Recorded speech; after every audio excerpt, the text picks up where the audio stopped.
2006 foi o ano da corrupção. Uma vez estabelecido no poder, o PT começou a agir. Que o Brasil votou sem medo de ser feliz. Nos primeiros anos do governo Lula, os esquemas de corrupção foram colocados em prática. O escândalo dos bingos veio à tona em 2004. Em 2005, o escândalo dos Correios deu origem às investigações do Mensalão. No meio de tudo isso, ainda teve o caso conhecido como dólares na cueca. Em 2006, a máfia dos sanguessugas desviava dinheiro destinado à saúde.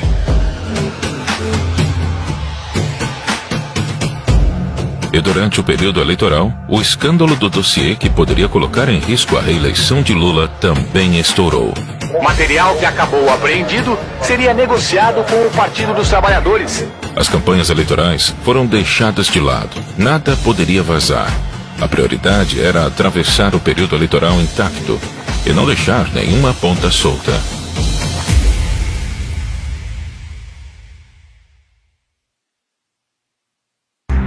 Com o PT no poder, a esperança do brasileiro era de mudança.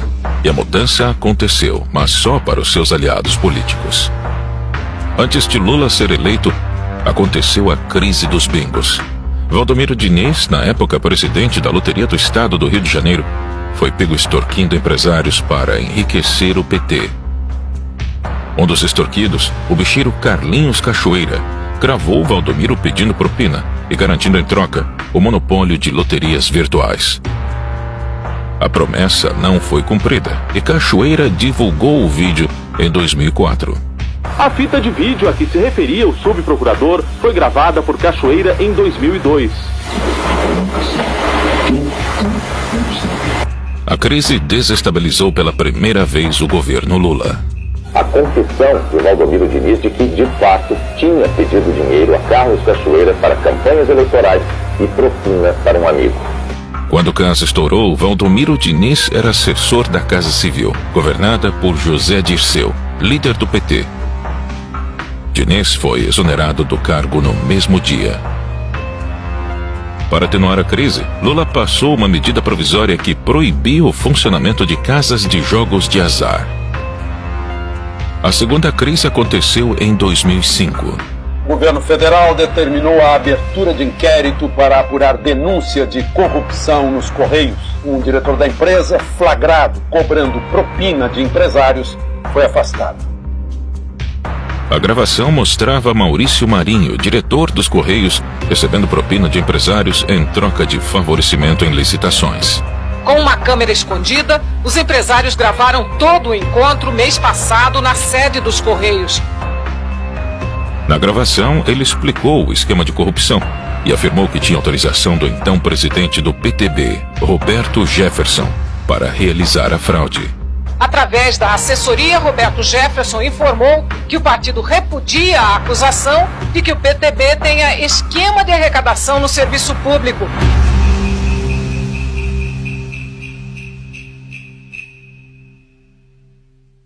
Quando investigado pela CPI dos Correios, Roberto Jefferson abriu a boca. Cabe agora a Roberto Jefferson esclarecer o que diz, o que sabe e o que quer. Maior esquema de corrupção que eu vi nos últimos anos. Que a estatal desviava 3 milhões de reais por mês para o PT.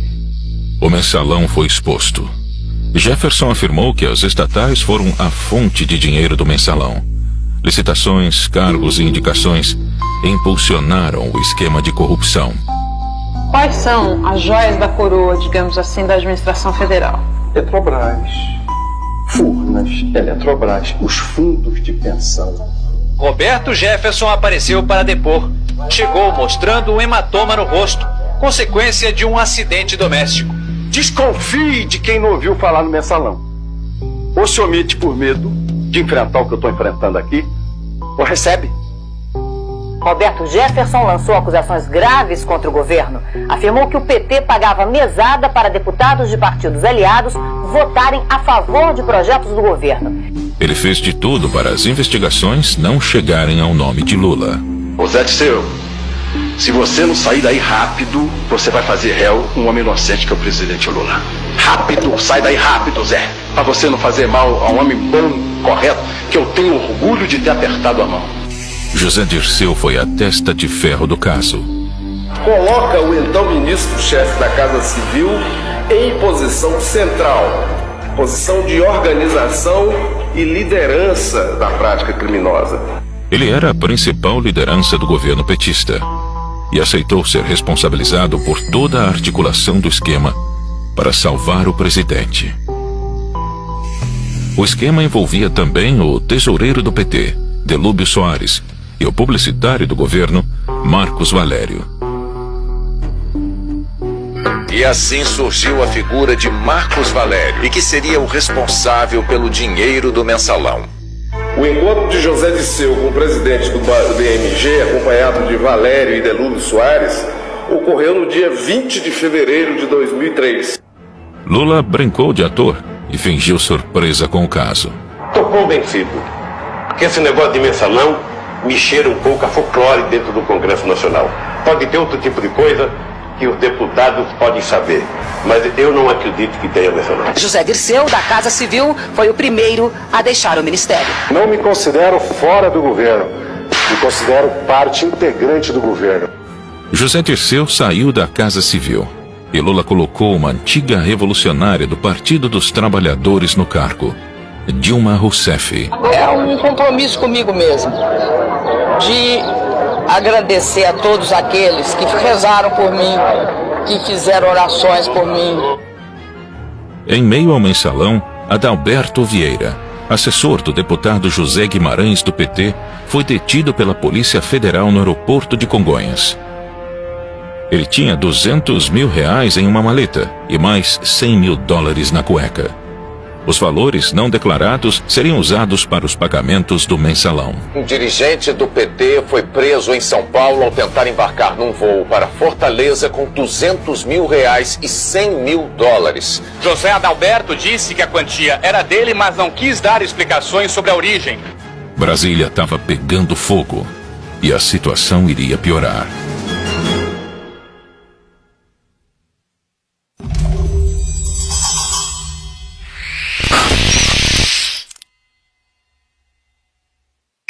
Na Operação Sanguessuga foram cumpridos 46 mandados de prisão contra políticos e assessores.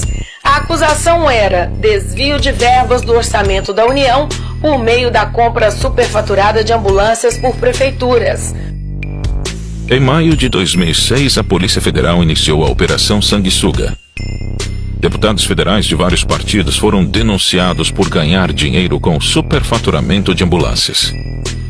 Segundo a Polícia Federal, a movimentação financeira total seria de cerca de R$110 milhões. Além dos deputados, o esquema de corrupção envolvia órgãos do governo federal, prefeituras e empresas privadas. A comissão investigou 87 deputados e 3 senadores e pediu o indiciamento de 72 parlamentares, mas nenhum foi cassado. A máfia dos sanguessugas teve início na gestão do ministro da Saúde da época, José Serra. Em Cuiabá, a Polícia Federal abriu inquérito sobre a origem do dinheiro encontrado com Gedimar Pereira Passos e Valdebran Padilha. Os dois devem ser transferidos de São Paulo para Cuiabá ainda esta noite. Devem depor a Polícia Federal e ao Ministério Público Federal. Faltando um mês para o primeiro turno, outro escândalo surgiu. Os petistas Valdebran Padilha e Gedimar Pereira foram presos com R$1.700.000 no Hotel Ibis, em São Paulo.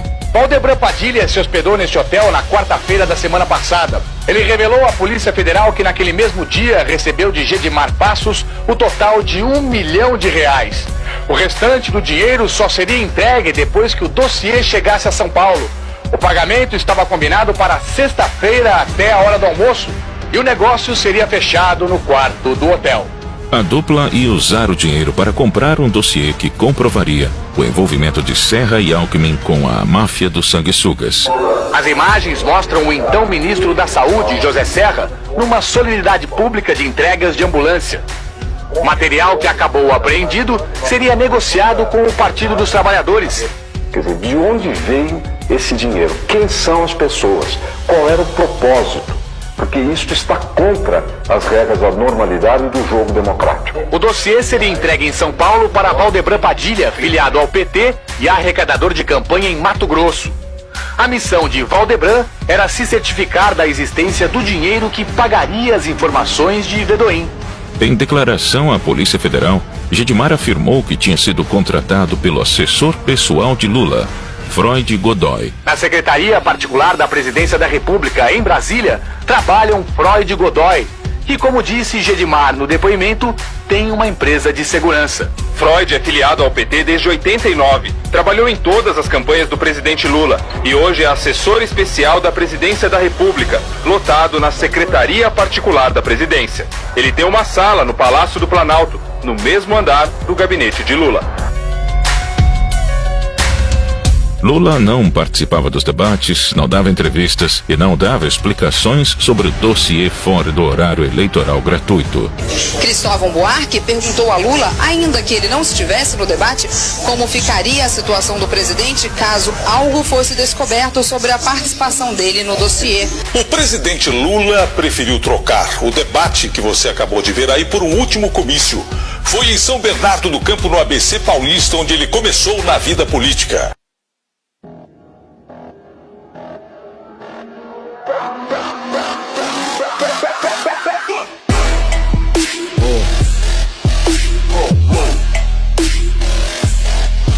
Estamos aumentando o IOF, que hoje é de 0,38%. E o conselho é evitar as manifestações, já que algumas terminaram em violência, e respeitar a orientação das autoridades locais. Estamos indo para 6%. Aí nós vamos ter que fazer cortes importantes no pacto. Como presidenta, eu tenho a obrigação tanto de ouvir a voz das ruas, como dialogar com todos os segmentos, mas tudo dentro dos primados da lei e da ordem, indispensáveis para a democracia. 12 anos de PT fizeram mal ao Brasil. As políticas de interferência governamental do governo Dilma minaram a economia. Aumento de gastos, intervenção em preços, rombo nas contas públicas, crédito liberado e escândalos de corrupção. O resultado não poderia ser outro. O Brasil entrou em recessão. Durante os 4 anos do governo de Dilma, a economia brasileira teve o pior resultado em 5 anos, a maior inflação e o menor crescimento desde então. 36% do PIB era devorado pelo Estado, e ao invés de diminuir gastos, o governo Dilma adquiriu mais empréstimos, mais subsídios e mais incentivos fiscais. Nos últimos 13 anos, o Partido dos Trabalhadores promoveu um inchaço do Estado brasileiro. Nesse período, o PT criou 40 empresas que aumentaram os gastos e ajudaram a provocar a crise fiscal do governo. A influente revista The Economist fez outra capa sobre o nosso país, desta vez perguntando se estragamos tudo. O número de funcionários das empresas públicas federais cresceu de 35 mil em 2002 para 67 mil este ano. A Copa do Mundo foi trazida ao Brasil com a promessa de impulsionar a economia e criar empregos. Mas na realidade, os estádios foram superfaturados em quase 30 bilhões de reais. E hoje estão sem uso.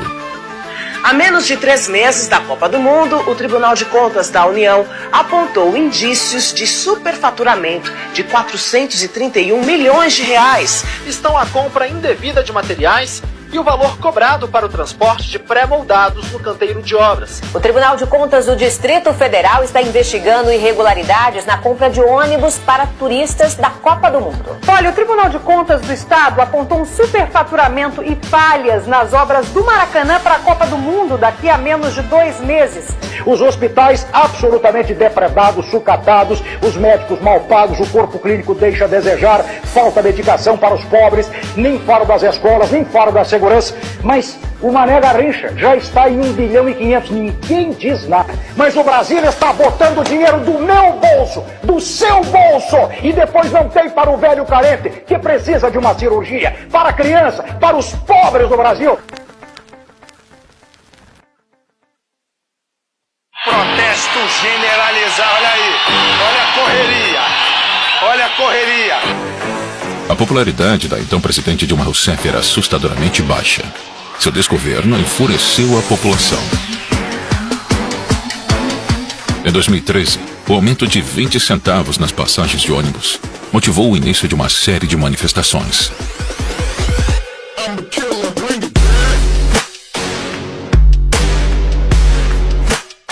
O que começou com a briga pelos 20 centavos se transformou em 1,5 milhão de brasileiros nas ruas.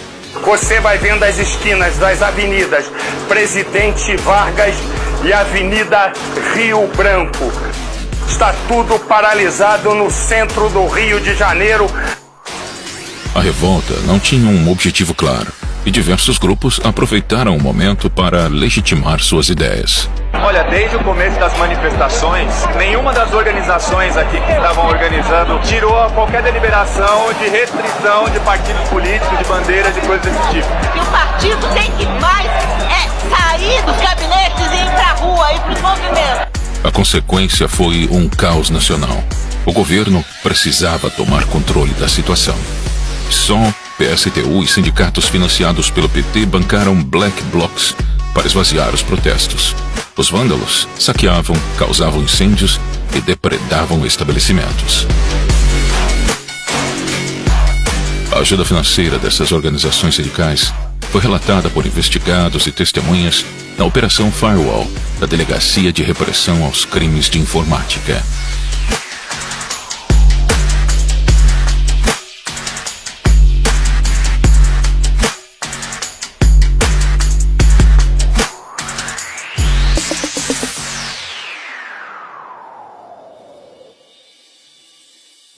O esquema de corrupção na Petrobras foi descoberto graças a outra investigação que colocou políticos e empresários na cadeia, o Mensalão. Documentos da Justiça Federal revelam que foi a apuração do esquema de compra de votos de parlamentares que levou à Operação Lava Jato. A eleição de 2014 foi muito parecida com a de 2006.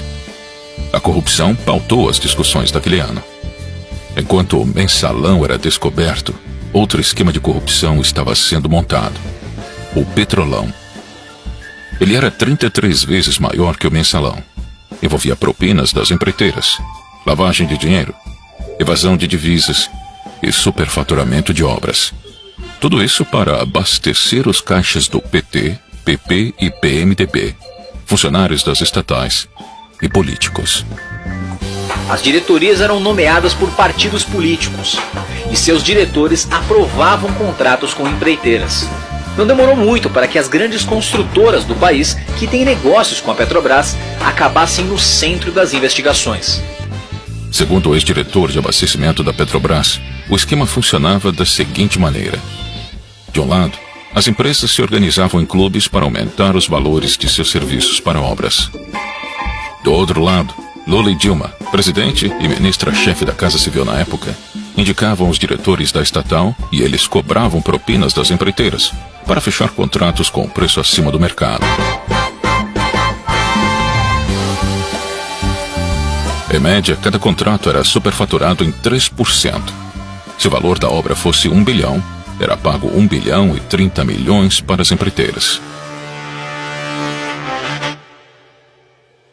O esquema foi descoberto pela Operação Lava Jato antes do período eleitoral. Alberto Youssef, o doleiro envolvido com a evasão de divisas, afirmou que Lula e Dilma tinham conhecimento do roubo da Petrobras. O doleiro Alberto Youssef declarou à Polícia Federal que a presidente Dilma Rousseff e o ex-presidente Lula sabiam do esquema de desvios de recursos para partidos políticos na Petrobras. Eu acredito que eles tinham conhecimento, no meu entendimento, do que acontecia. E você entende que esse esquema serviu aos interesses do governo? Serviu aos interesses do partido, automaticamente dos partidos da base aliada. A destruição da economia brasileira não parava por aí. O PT também roubava o Brasil, ajudando seus amigos políticos do exterior. O BNDES, um banco público, financiou de 2003 a 2015 as maiores empreiteiras do país para trabalhar fora do Brasil. Obras na Venezuela, Cuba, Peru, Argentina e na República Dominicana foram financiadas pelo Banco Nacional de Desenvolvimento, o BNDES. Todos esses países tinham governos autoritários e participantes do Foro de São Paulo. Enquanto o Porto de Santos, responsável por mais de 50% do PIB nacional, precisava urgentemente de reparos e modernizações. O governo brasileiro preferiu ajudar a reforma do Porto de Cuba. 692 milhões de dólares foram emprestados ao país, sem necessidade de devolução. Outra forma de financiar Fidel Castro foi através do programa Mais Médicos. Nesse instante, a senhora presidenta da República, Dilma Rousseff, sanciona a lei que institui o programa Mais Médicos. Cerca de 12 mil médicos cubanos foram trazidos para o Brasil. E 70% de tudo o que eles ganhavam era compulsoriamente descontado de seus salários e enviado à ilha cubana.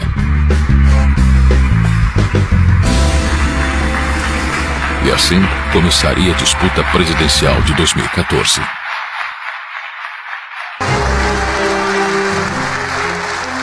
Dilma iniciou seu segundo mandato descumprindo as promessas que havia feito durante a campanha. Aumentou a conta de luz, os juros da casa própria, o preço dos combustíveis, a passagem do transporte público, os impostos e cortou verbas da educação e da saúde. A sequência de altas foi interrompida em abril do ano passado e retomada após as eleições. Hoje, a taxa está em quase 14%. Enquanto isso, a inflação que estava em 6% ao ano não cedeu. Ao contrário, ganhou fôlego e está no nível mais alto em 11 anos. A semana começou com uma notícia nada boa para os motoristas: o aumento no preço da gasolina. Em menos de 60 dias foram 2 reajustes. Dilma Rousseff se reúne com o ex-presidente Lula antes do anúncio do corte de quase 70 bilhões de reais no orçamento de 2015. O desemprego ficou em 12% no último trimestre do ano passado e atingiu mais de 12 milhões de pessoas no país. É o maior índice desde 2012, quando foi criada a série do indicador da PNAD. Os maiores cortes ficarão com o PAC, Programa de Aceleração do Crescimento, 25 bilhões e 700 milhões de reais. Ministério das Cidades, 17,2 bilhões. Saúde, 11,8 bilhões. E Educação, 9,4 bilhões. Nos dias 15 de março, 12 de abril, 16 de agosto e 13 de dezembro de 2015, os brasileiros foram às ruas pedindo o impeachment da presidente. 200 mil pessoas nesse momento na Avenida Paulista. 200 mil pessoas, segundo a Polícia Militar. Já é a maior manifestação popular do Brasil neste domingo.